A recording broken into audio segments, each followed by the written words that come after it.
भगवान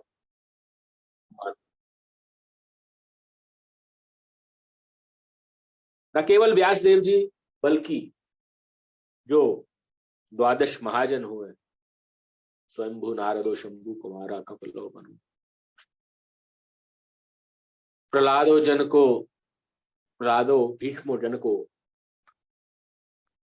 बलिर्व्यास की स्वयं।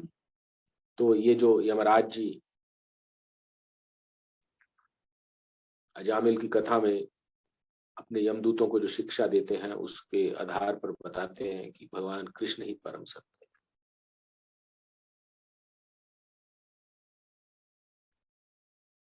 और दूसरा जो स्पिरिट है भगवत गीता की वो है योग्य विचारक बनना।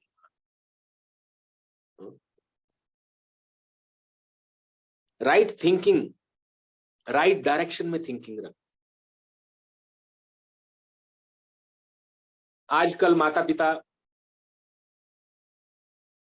बच्चों के बारे में सोचते हैं तो इसी बात से चिंतित रहते हैं कि किस तरह से इसकी थिंकिंग सही डायरेक्शन में जाए।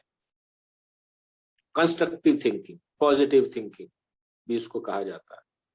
बहुत सारे उसको पर्यायवाची अंग्रेजी भाषा में या हिंदी में भी दिए गए।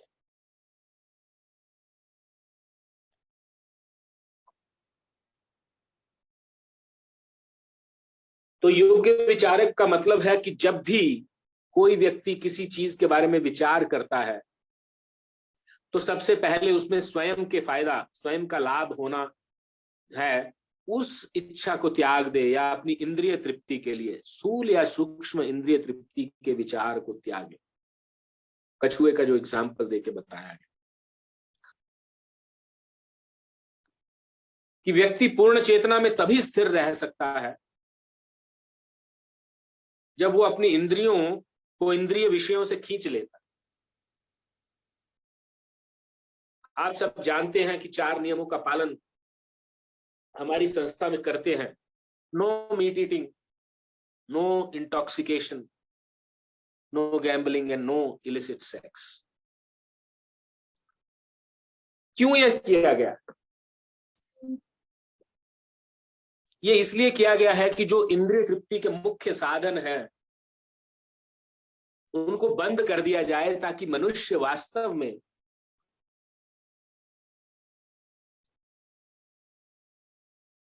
जिस विषय वस्तु के बारे में सोचना है उसके बारे में अच्छे से विचार कर सके।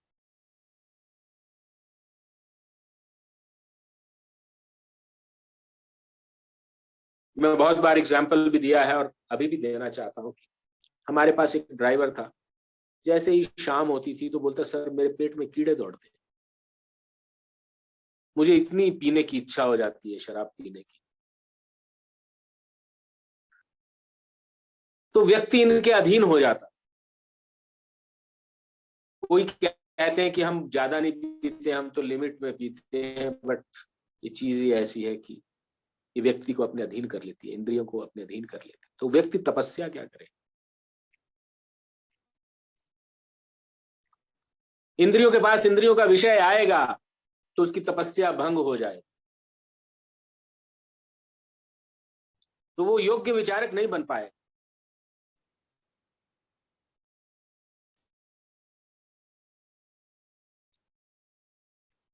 और दूसरा पॉइंट दिया गया था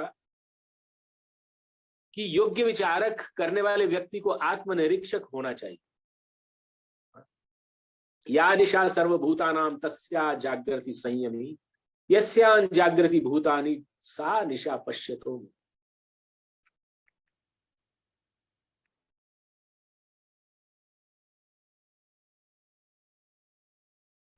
आत्मनिरीक्षक मुनि जो है वास्तविक विषयों के बारे में चिंतन करता है कि जड़ में क्या चीज परेशान कर रही, what is the root cause of the problem.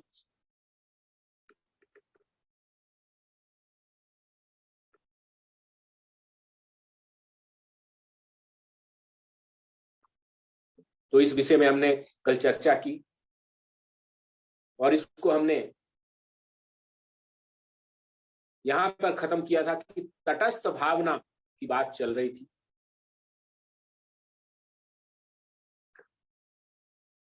तटस्थ भावना का अर्थ है कि आप समस्त वस्तुओं में एवं समस्त परिस्थितियों में समान भाव रखें। परिस्थितियां कैसे हो जाए?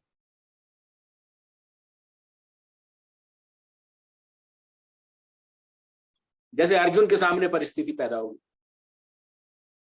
उसके अपोजिशन में उसके संबंधी खड़े हो गए और तो वो कंफ्यूज हो गया कि जो लार्जर गोल है टू एस्टेब्लिश द धर्म, धर्म की स्थापना करना जो बड़ा गोल है भगवान का, उसके आगे उसके संबंधी आड़े आ गए, तो वो संभाव नहीं रख पाया, इसलिए कंफ्यूज हो गया।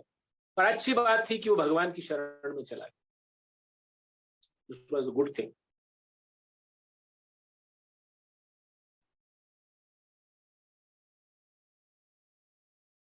तो न किसी के प्रति द्वेष हो, न किसी के प्रति स्नेह हो, और इस भावना से वस्तुओं को देखा जाए,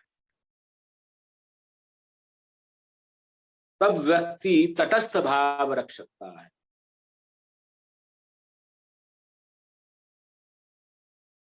प्रभुपाद जी बताते हैं कि एक विचारशील व्यक्ति 1000 लोगों का मार्गदर्शन करने के लिए पर्याप्त है।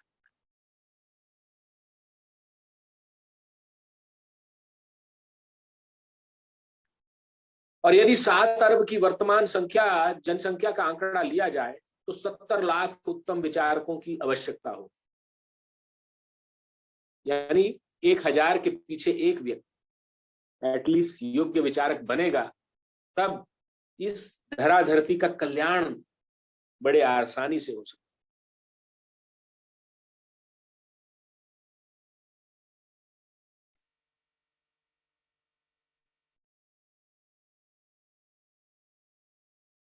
और श्रीमद् भगवद गीता का अनुशीलन करने वाले ये 70 लाख विचारक, 7 अरब की पॉपुलेशन में 70 लाख की संख्या बताई जाती है। एक विचारशील व्यक्ति 1000 लोगों को गाइड कर देती।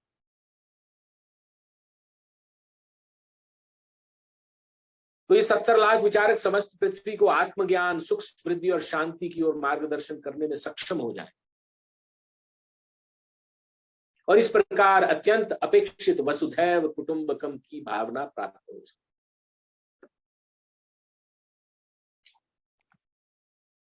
यहां परिशिष्ट में दिया गया है, अयम निज परो वेत्ति गणना लघु चेतसा। गणना मतलब ये गिनती, लघु चेतसाम छोटी सोच वाले लोग क्या करते हैं, कैसी गणना करते हैं? अयम निजा, ये मेरा है, परो वेत्ति ये मेरा है और ये पराया है।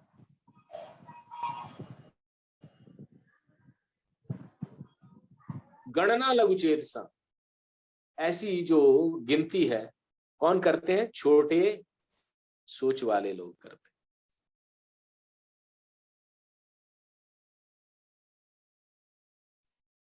उदार चरिता नाम तु वसुधैव कुटुंबकम।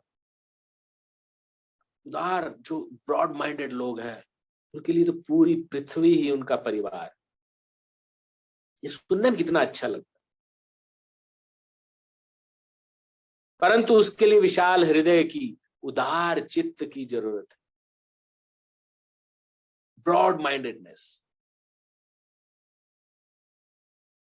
कौन हो सकता है ब्रॉड माइंडेड? जो सबको समान भाव से देखता। सब समान कैसे हो सकते हैं? आत्मवत सर्वभूतेषु या पश्यति स पंडित। जो सबको अपने जैसा देखता है, आत्मवत देखता है। जैसे मैं एक आत्मा हूं, शरीर में फंसा हूं, ऐसे ही अनेक जीवात्माएं अलग अलग शरीरों में फंसी। तो किसी से घृणा नहीं करता, किसी से द्वेष नहीं करता, सबसे मैत्री भाव। और इसी प्रकार वो वासुधैव कुटुंबकम की भावना हमको प्राप्त। तो ऐसा वही व्यक्ति कर सकता है जो योग्य विचारक, one who is thinking in the right direction. और योग्य विचारक किसको अच्छा नहीं लगता? किसको अच्छा नहीं लगता?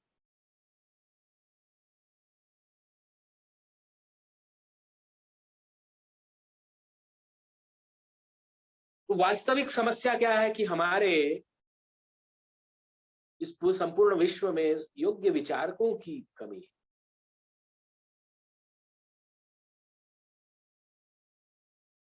श्रील प्रभुपाद ने एक बार कहा था कि महात्मा गांधी का अनुसरण करते हुए भारत के समस्त नगर ग्राम को गीता नगरी बनाना,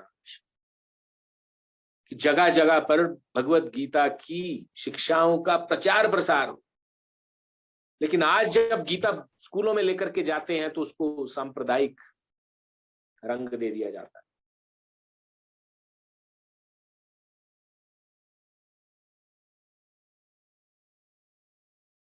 और इसीलिए इस भगवत गीता के कोर्स के माध्यम से उन सभी लोगों तक ये लेखक पहुंचने का प्रयास कर रहा है जिनके पास भगवत गीता के विज्ञान में ठीक से शिक्षित होने का उचित साधन नहीं। ये कोर्स इसलिए बनाया है लोगों को राइट डायरेक्शन में थिंकिंग उनकी डायरेक्ट कर।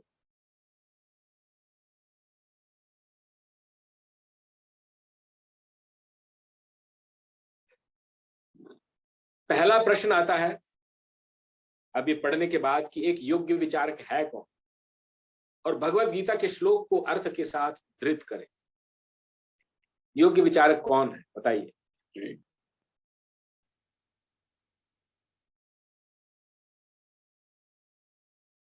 यदा संघरते चायं कूर्मोऽङ्गानीव सर्वशः इंद्रियाणि इन्द्रियार्थेभ्यस्तस्य प्रज्ञा प्रतिष्ठिता।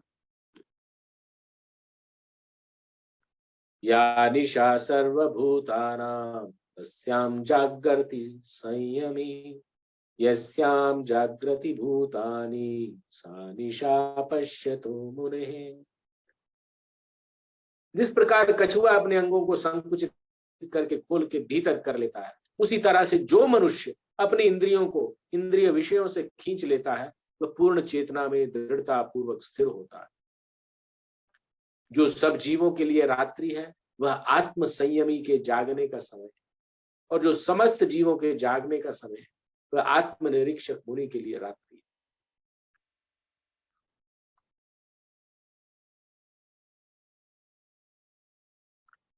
तो योग्य विचारक कौन है? जो व्यक्ति तटस्थ रहकर कार्य करता, जो श्रीमद् भगवत गीता से अमृत मंथन कर सकता, और जो कछुए की तरह अपनी इंद्रियों को इंद्रिय तृप्ति के विषयों से खींच लेता। He acts in a neutral way. He is not disturbed or perturbed by the sense gratificatory impulses or forces. तो एक योग्य विचारक का सबसे आवश्यक गुण क्या है? आत्मनिरीक्षण करने वाला।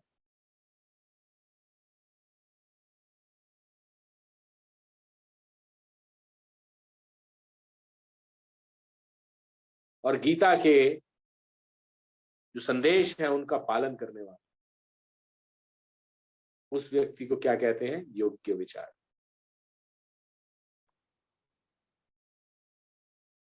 और कोई व्यक्ति निष्पक्षता की स्थिति कैसे प्राप्त कर सकता है?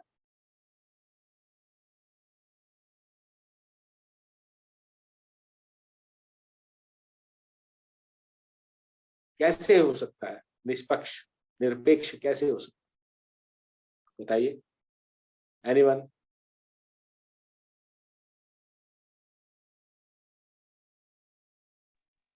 हरे कृष्णा प्रभु जी, दंडवत प्रणाम। दंडवत माता जी। जो सबको समान समझे, जो भी जीवात्मा है उनको ये समझे कि ये भी आत्मा है, मैं भी आत्मा हूँ। जी जी। जो किसी से इस प्रकार से विचार करते हुए किसी से घृणा नहीं करता, किसी से द्वेष नहीं करता, सबको समान भाव से देखता। आत्मवत सर्वभूतेषु यः पश्यति सा पंडिता। तो थैंक यू माता जी फॉर आंसरिंग वेरी नाइसली। अगला प्रश्न है, एक योग्य विचारक बनने का सबसे अच्छा तरीका क्या?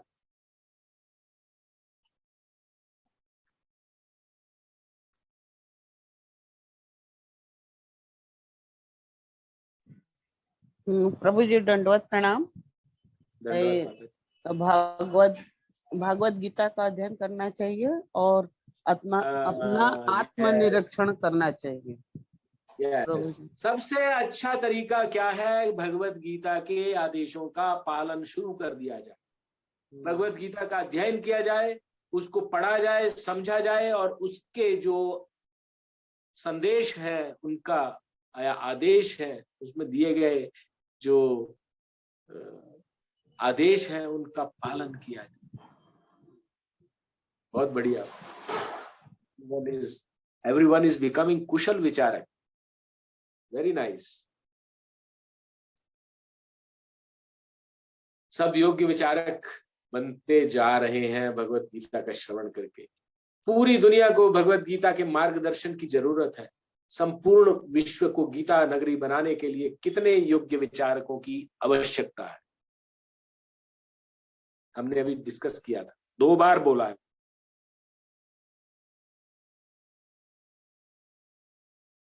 चलो रेशो बता दीजिए, रेशो मैंने कही थी, कितने व्यक्तियों के पीछे एक कुशल विचारक चाहिए? Come on, just recall a bit of your memory. अभी थोड़ी देर से पहले मैंने बात की थी। प्रभु जी, पूरे विश्व के लिए कुशल विचारक चाहिए। हाँ, कितने कितने चाहिए?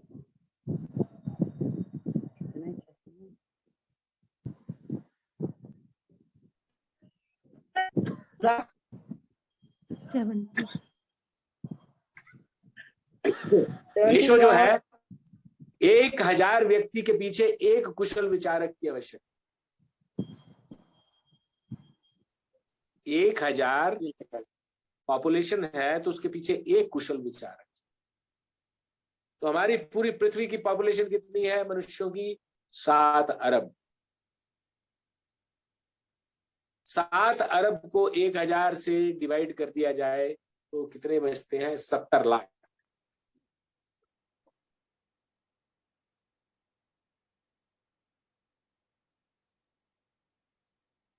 सत्तर लाख में एक जीरो जोड़ दिया जाए तो 7 करोड़ होते हैं, उसमें एक और जीरो जोड़ दिया जाए तो 70 करोड़ होते हैं, और एक और जीरो जोड़ दिया तो 7 अरब हो जाते हैं। हमारी पृथ्वी की पॉपुलेशन कितनी है? 7 अरब। तो 7 अरब में से 3 जीरो घटा दिया जाए, मतलब एक कुशल विचारक पर 1000, तो कितने बचे? 70 लाख कुशल विचारक। 7 अरब लोगों के पीछे 70 लाख। ये गणित है। हरे कृष्ण। तो जो सुकल विचारक मतलब राइट थिंकर के बारे में बोल रहे हैं ना? कुशल विचारक मीन्स प्रभु जी? हाँ, right thinker. Okay Prabhu ji. Who thinks in the right direction, who tries to solve the issues, जो सही डायरेक्शन में प्रश्नों के हल निकालते हैं या प्रॉब्लम्स के या हल निकालते हैं, कठिनाइयों के हल जो है ना, ठीक दिशा में जिनका रहता है।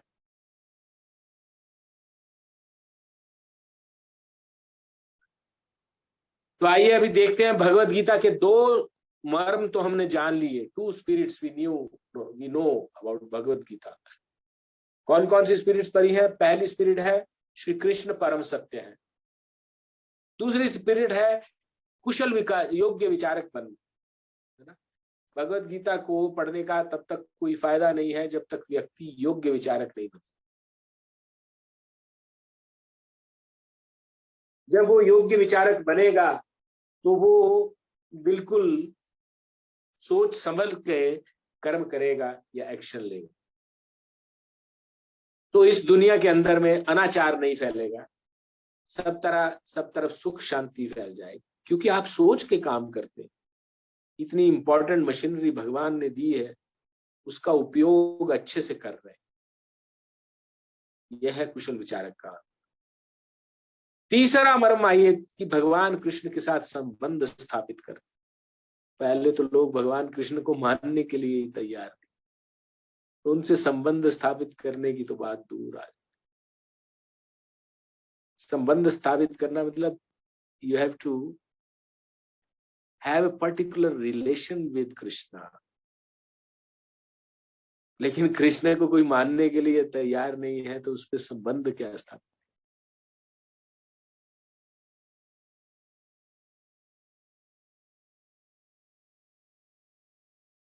तो यहां बताया जा रहा है योग्य विचारक होने के अलावे हमें भगवान श्री कृष्ण का मित्र एवं भक्त भी होना चाहिए। हमें श्री कृष्ण के दिव्य उपदेशों में अनन्य श्रद्धा होनी चाहिए।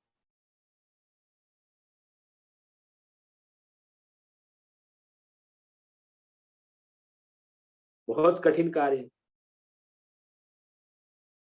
भगवान कृष्ण के उपदेशों में अनन्य श्रद्धा, मतलब ऐसी श्रद्धा जो किसी अन्य के प्रति आपकी ना हो, उतनी श्रद्धा, ना अन्य, अनन्य।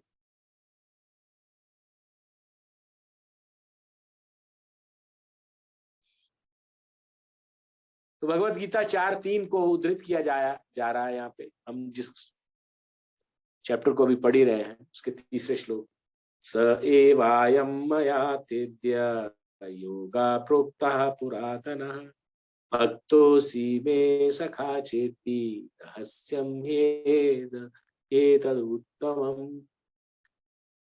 तो भगवान कह रहे हैं स एवायं मया तेद्य योगा प्रोक्ता पुरातनः। ये पुरातन योग, ये प्राचीन योग आज मेरे द्वारा यानी परमेश्वर के साथ अपने संबंध का विज्ञान, इसी को भक्ति योग कहते हैं। क्या है? परमेश्वर के साथ अपने संबंध का विज्ञान। तो जो तुमसे कहा जा रहा है, क्यों कहा जा रहा है? क्योंकि तुम मेरे भक्त तथा मित्र हो, इसलिए तुम इस विज्ञान के दिव्य रहस्य को समझ सकते।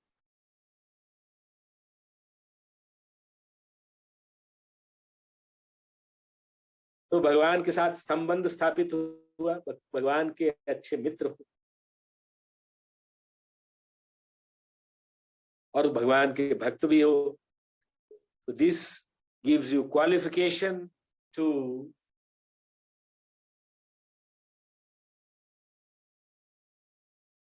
receive this particular Bhagavad Gita knowledge of Bhagavad.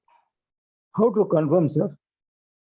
Huh? How to confirm क्या? that we are in union with Krishna? That we are. First know about Krishna. First let us know about Krishna and then establish relationship with Krishna. Acha. First I know Mr. Kanchi. Who's Mr. Kanchi? I know he's my neighbor. Then I meet him. And then I know a bit more about him, from where he belongs. So I interact with him. I get to know about his nature. I know about his likes and dislikes. So I interact with him. Yeah.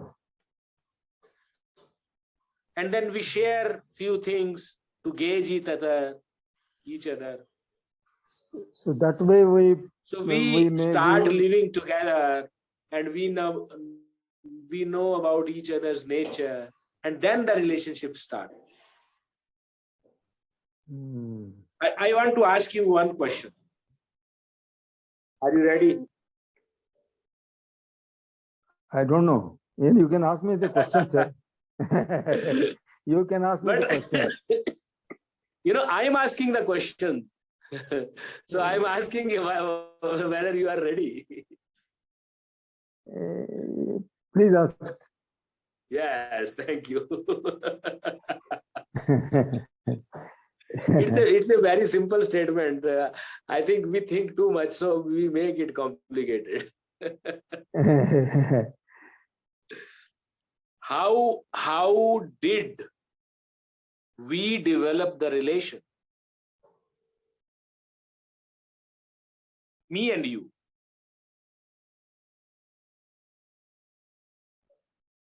By studying the nature of you and me, we came to know that yes, he is the right person or wrong person. We do the Yes. introspection. Yes. We have to do the introspection and then decide, yes, he is fit to be my friend. Yes. That is what I think. So can we tell Krishna, you are fit to be my friend? Or is it the other way around? Simply नहीं लूँगा. After studying Bhagavad Gita properly. No, we can and never then, say Krishna, you are fit to be my friend. Rather, we have to tell Krishna, I want to be your friend. Acha, he is the creator, but He is a creator. He is the ultimate personality of Godhead. Friend. Because the first spirit of Bhagavad Gita, what we studied is Shri Krishna is absolute truth. Yes. So we know that. And we are not at that stage. So we have to endeavor to tell Krishna, oh Krishna, we want to be your friend. I want to be your friend.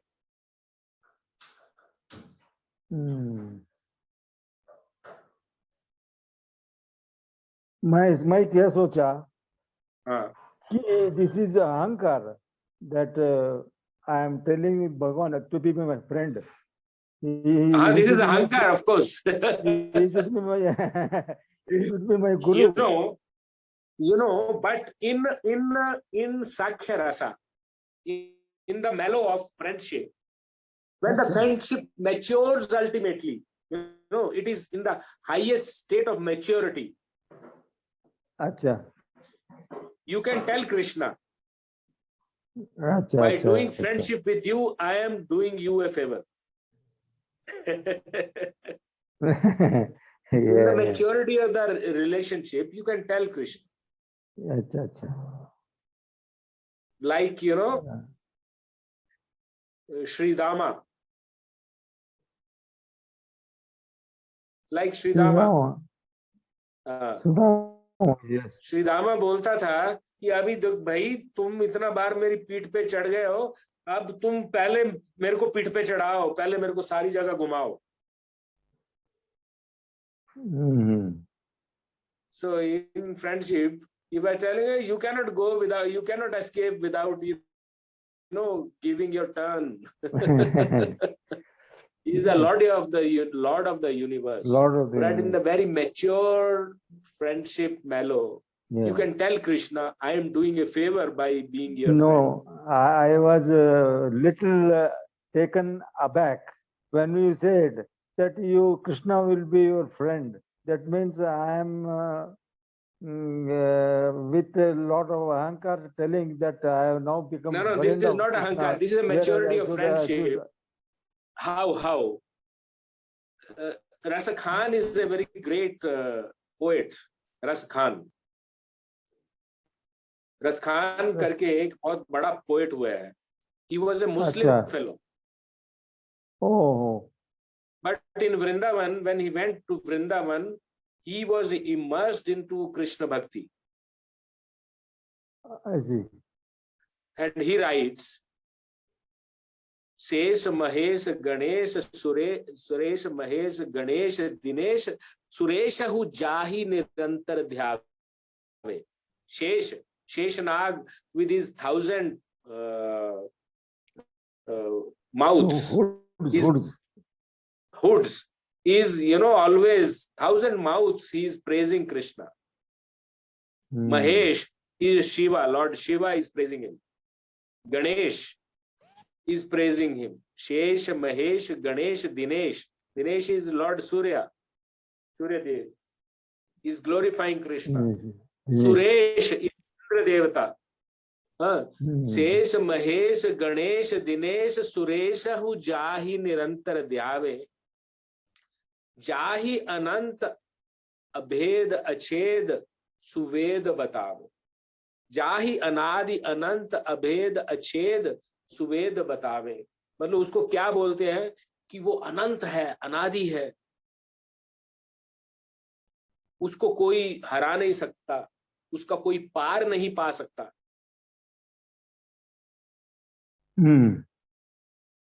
Narad थे मुनि व्यास रचे, पछिहारी पुनि पुनि पार न पावे।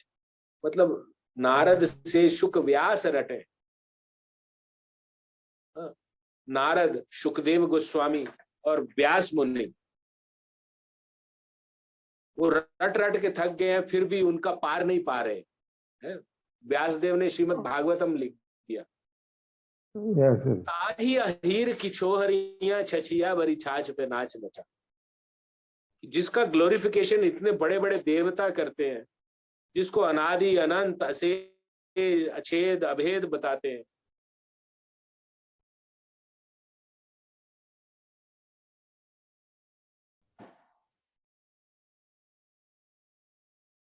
तो उसको अहीर की छोरियां, मतलब वो जो ग्वालिने हैं, वो उसको एक छछिया भर छाछ बोलती है, तेरे को अभी मक्खन खिलाऊंगी तो थोड़ा नाच के दिखा।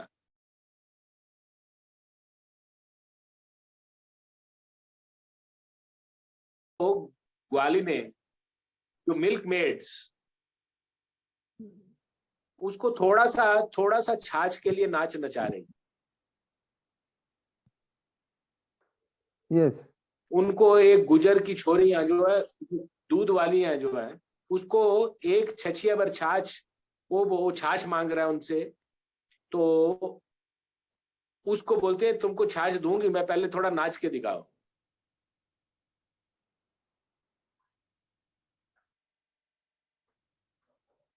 How does that happen? Because of the love towards the person. Because of the loving relation with them. Relation. Yes. Okay. Once what happened, this is a true story. एक बार president of America, Eisenhower was that? Eisenhower? Yes, Eisenhower. Eisenhower or someone like that, or कोई और होगा, but I think Eisenhower. तो once कोई उनसे उनके घर पे बहुत बड़ा व्यक्ति मिलने आया. He was a very very highly placed politician or someone very highly placed, मतलब maybe defense का head था वो. So he was told to wait outside in his house in the drawing room. उन्होंने बोला क्यों? बोलता कि the boss is busy. तो बोला कि मैं डिफेंस का हेड, तीनों फोर्सेस का हेड हूं, और मैं अगर आया हूं तो he should come out immediately because I am very, मतलब I will not come without any purpose. मैं बिना किसी मतलब के नहीं आऊंगा. तो बोलता मैं जाके देखता हूँ. वो अंदर चला गया, देखा थोड़ा सा दरवाजा खुला हुआ था, तो वहां पे क्या देखता है, आइजनहोवर अपना जो पोता है ना, पोता, उसको पीठ पे बुटा के वो चल मेरा घोड़ा टिक टिक कर रहा है. He is president of America.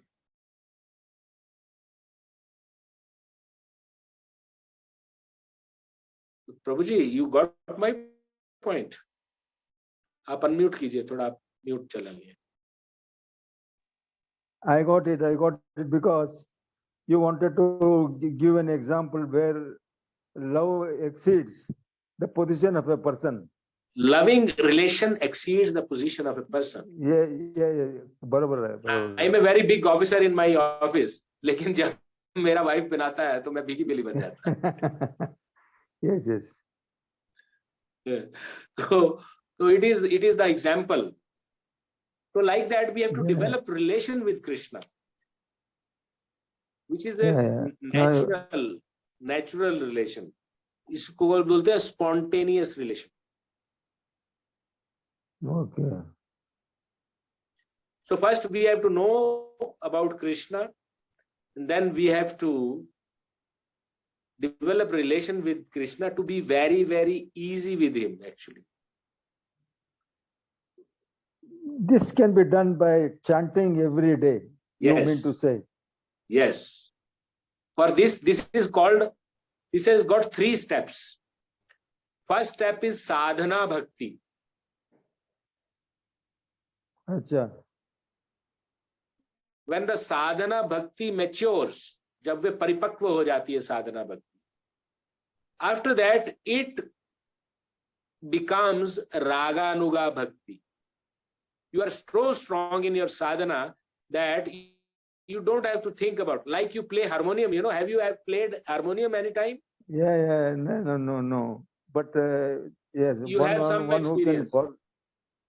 Some experience that it is a, You know, it is a you knack. initially you have to practice a lot. Both और practice after करना some पड़ता है. time आप उसमें हाथ रखो तो बराबर उस सुर पे ही जाता है. So initially we need to do sadhana bhakti, we need to chant. But after some times it so happens कि आपका life बिना उसके चलता ही नहीं.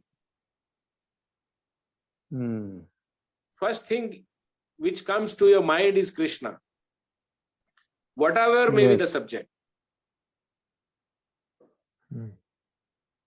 And third is prema bhakti, third stage, ultimate stage. So you are so immersed in that thing that it is just love is oozing out of everything. Acha. Krishna prema oozes. So, but initially we need to start with sadhana bhakti. Sadhana bhakti. You Yes. know, all the great musicians, initially they practice every surah, you know, very, very, very nicely, very, very hardworking way. And a stage comes कि वो एकदम maestro बन जाते हैं. Acha. And third stage में he is not playing for the audience. He is, you know, loving that thing so much कि love is coming out when he plays. Have you heard Bhimsen Joshi or Pandit Jasraj sometime? Bhimsen Joshi, yes. So he is not singing for the audience applause. When you know, when he has seen so many audience, कितना उसने applause सुना है, but वो जब बैठता है तो he is in simply with love with music actually. Yes. वो जो भी कुछ उसमें म्यूजिक में करता है, it becomes he is not interested in the praise. He is not interested in the praise, rather he is in love with music so much that he is immersed in it actually. Immersed in it. So this is the reason, यही कारण है कि भगवान के साथ संबंध स्थापित करना बहुत जरूरी है. बहुत जरूरी. बहुत जरूरी. Thank you.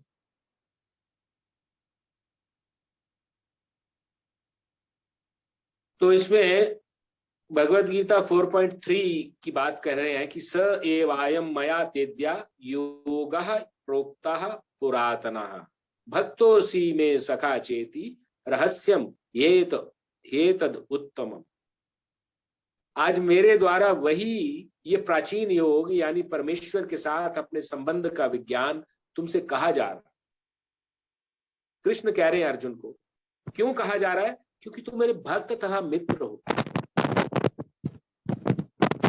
इसलिए तुम मेरे इस दिव्य ज्ञान को समझ सकते. So when you develop relationship with Krishna, he reveals many intricacies of bhakti to you. तो प्रभुपाद जी कहते हैं हमें भगवत गीता को यथारूप स्वीकार करना चाहिए. जैसा भगवान कृष्ण ने अर्जुन को दिया था, उनके निर्देशों से हमें कुछ जोड़ना या घटाना नहीं चाहिए, है ना। हम लोग बोल देते हैं अरे ये तो भगवान ने ठीक कहा है लेकिन ये ठीक नहीं लग रहा है। It is just like saying Mr. Kanchi, I like your head, but I don't like your hands, or I don't like your, body, other body. I like your head only, or I like your eyes only. That's all. So I need to accept Mr. Kanchi in full, actually.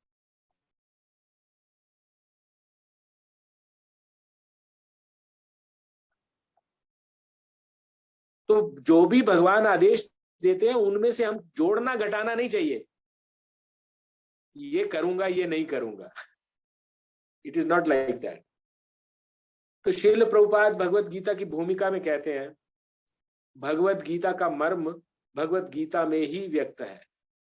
The spirit of Bhagavad Gita is told in Bhagavad Gita itself. वो क्या है कि यदि हमें किसी औषधि विशेष का seven करना है तो उस पर लिखे निर्देशों को पालन करना होता है ना। हम लोग कोई मेडिसिन खाते हैं तो जो उसमें डायरेक्शन दी गई हैं उन्हीं को पालन करते हैं कि नहीं। विदाउट डायरेक्शन तो मेडिसिन नहीं खाते हैं कि वो सुबह शाम 2 बार लेना है, कितना डोज लेना है, वो सारी चीजों को पालन करना पड़ता है, अपनी मर्जी से नहीं खा सकते। हम मनमाने ढंग से या मित्र की सलाह से औषधि नहीं ले सकते, उसको डॉक्टर की सलाह से लेना पड़ता है।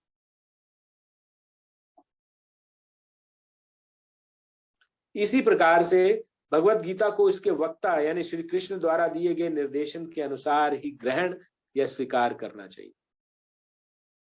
हमारे साथ प्रॉब्लम क्या होती है कि हम इंस्ट्रक्शन को फॉलो नहीं करते ठीक से।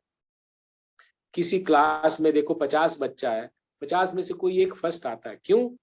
क्योंकि वो टीचर की इंस्ट्रक्शन को यथारूप फॉलो करता है। जैसा टीचर कह रहा है ना वैसा फॉलो कर ले।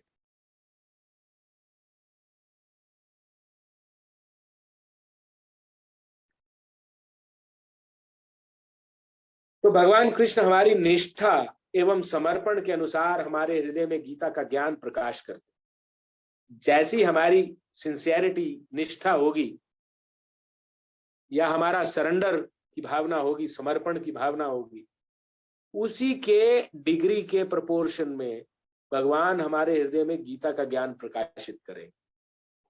If we are not dedicated, we are not serious, so we will not know much. It requires dedication, honesty, sincerity, and dedication. These things are required to understand Bhagavad Gita. For that matter, any subject you want to learn. But especially Bhagavad Gita का ज्ञान वो उतना ही आपके हृदय में डालेंगे जितनी आपकी सिंसियरिटी होगी।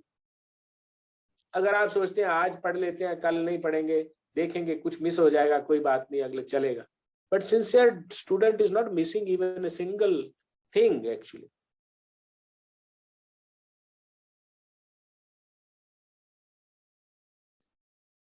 तो भगवान परमात्मा के रूप में सबके हृदय में विराजमान है, सबके हृदय में रहते हैं। सर्वस्य चाहम हृदय सन्निष्ठम, भगवान कह रहे हैं भगवत गीता में, मैं सबके हृदय में रहता हूं। और मत्ता स्मृति ज्ञानम अपोहनम चो, और मैं ही स्मृति का देने वाला हूं और मैं भुलवा भी देता हूं व्यक्ति, विस्मृति भी लेके आ जाता।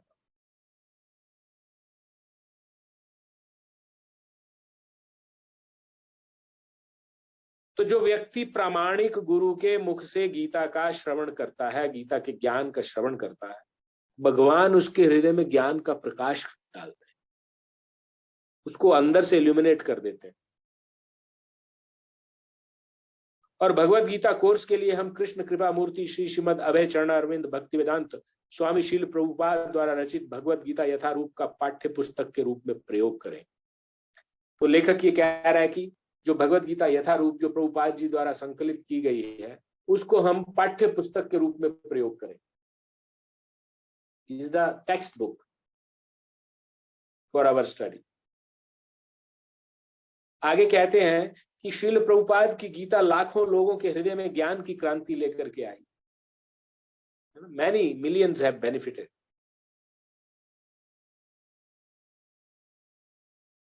और शील प्रभुपाद भगवत गीता के सम्यक उपयोग की जगह अपने स्वार्थ के लिए मात्र चयनित श्लोकों का उपयोग करने वाले लोगों के विरुद्ध थे।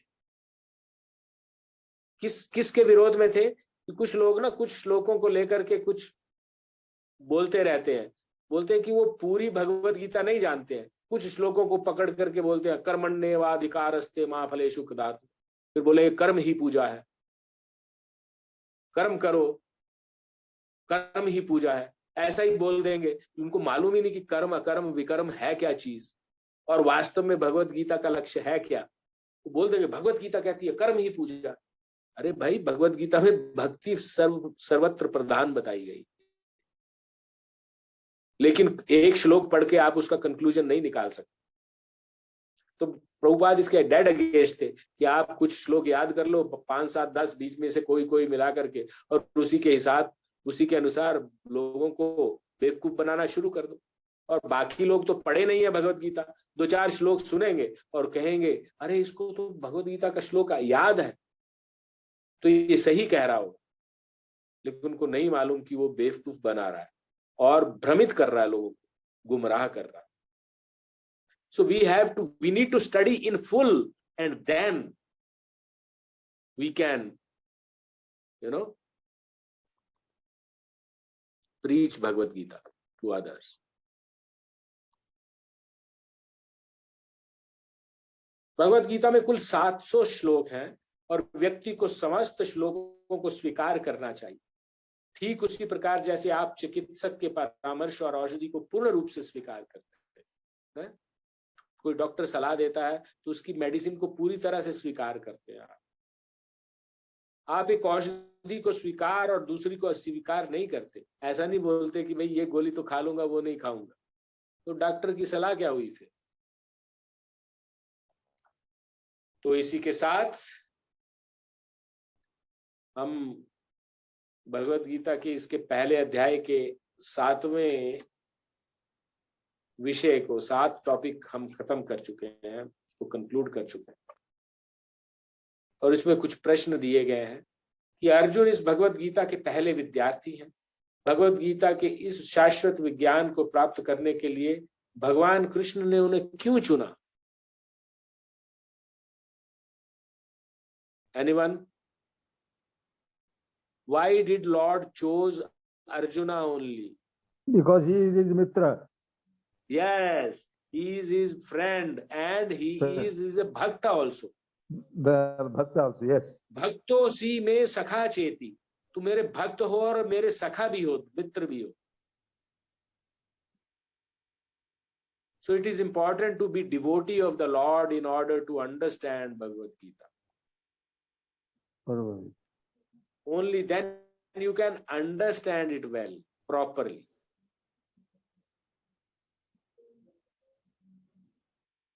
सबसे महत्वपूर्ण योग्यता क्या है जो किसी को भगवत गीता के विज्ञान को समझने में सक्षम बनाती? Which is the most important qualification by which a person can understand Bhagavad Gita? Reading as it is, Prabhuji, according to the rule which is given in the book. नहीं, सबसे महत्वपूर्ण योग्यता क्या है? उसके अंदर निष्ठा होनी चाहिए प्रभु जी, भगवत गीता को पढ़ने की, उसके ज्ञान को जानने की। यस, हमें भगवत गीता के जो ज्ञान को यथारूप स्वीकार करना हो, जैसा है वैसा स्वीकार करना, उसमें कुछ जोड़ना घटाना नहीं है।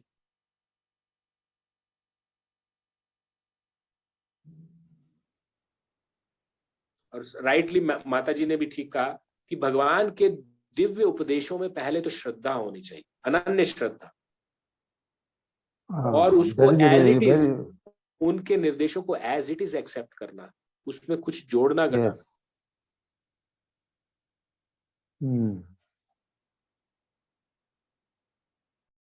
यानी उनके निर्देशों का एज इट इज पालन करना है, जैसा उसमें बताया गया।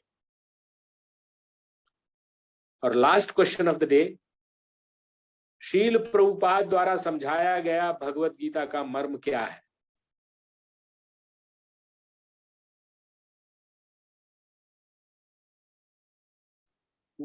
एनीवन? प्रभुपाद ने कहा था ना कि भगवत गीता का मर्म भगवत गीता में ही बताया गया है, और वो क्या है? जी माता जी। हरे कृष्णा प्रभु जी, धन्यवाद। प्रभु जी, प्रमाणिक गुरु के अनुसार भगवत गीता का श्रवण करना। हाँ, पर प्रभुपाद जी ने अपने वर्ड्स में कुछ चीज बोली है। उन्होंने ये कहा है कि हमें यदि किसी औषधि का सेवन करना है तो हमें उस पर लिखे हुए निर्देशों का पालन करना होता है। अपने मन माने ढंग से या किसी मित्र की सलाह से हम औषधि नहीं ले सकते। इसका सेवन लिखे हुए निर्देशों के अनुसार या चिकित्सक के आदेशानुसार करना हो। इसी प्रकार भगवत गीता को इसके वक्ता यानी श्री कृष्ण द्वारा दिए गए निर्देशन के अनुसार ही ग्रहण या स्वीकार करना चाहिए। हरे Krishna. So that concludes our 7th topic of 1st chapter.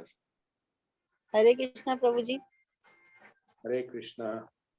प्रभु जी, ये बुक्स कहाँ मिलेगी हमको? आप पहले हर दिन आइए। ये बुक माता जी, ये बुक मिल जाएगी। IIT पटना है ना, IIT पटना। आप कहाँ रहते हैं? आप वाराणसी में रहते हैं? हाँ जी, बनारस में। तो आपको इस्कॉन के उसमें मिल जाएगी। मैं प्रयास कर रहा हूँ, जल्द आपको मिलेगी। जी जी। हरे कृष्णा। डेफिनेटली ऑनलाइन भी मिल जाती है। एक नंबर है, मैं शेयर करूंगा, उनको गूगल पे करने से वो भिजवा देते हैं घर पे, कोरियर भी कर देते हैं। जी, तो भेजिएगा थोड़ा नंबर ग्रुप तो पे दीपक सेंड। प्रभु